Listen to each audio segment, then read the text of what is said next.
తిరుమల వెంకటేశ్వర స్వామికి హైదరాబాద్ కు చెందిన భక్తుడు ఎంఎస్ ప్రసాద్ 1,08,00,000 రూపాయలు విలువ చేసే స్వర్ణ ఖడ్గాన్ని విరాళంగా అందజేశారు.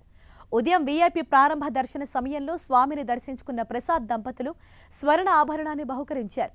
శ్రీవారి ఆలయంలో ఇప్పటికే ఉన్న సూర్య కటారి మాదిరిగా స్వర్ణ కటారిని తయారు చేయించాడు భక్తుడు ప్రసాద్. స్వర్ణ నందకం కోసం 6.5 కిలోల బంగారాన్ని వినియోగించినట్లు భక్తుడు తెలిపాడు. ఈ సందర్భంగా దాతలను టీటీడీ అధికారులు అభినందించారు. రంగనాయకుల మండపంలో వేదాశీర్వచనం చేసి తీర్థ ప్రసాదాలను అందించారు.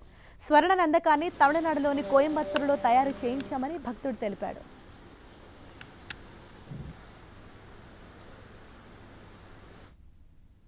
అన్నమాచార్య అవతారంలో 500 సంవత్సరాల క్రితం విష్ణుమూర్తి పంపిస్తే వెంకటేశ్వర సేవలకి అన్నమాచార్య వచ్చారు. అదే నందక నాకు మనసులో అనిపించింది, మరొకసారి చేద్దాం ఇట్లా ఖడ్గాన్ని అని. సో అది నందక అని పేరు పెట్టి అదే పేరుతోని ఈ ఖడ్గాన్ని స్వామివారికి సమర్పిస్తున్నాం. ఇది వెల మొత్తం 1,08,00,000 అయింది. 6 కిలోల చిల్లర 6.5 కిలోల చిల్లర వెయిట్ ఉంది.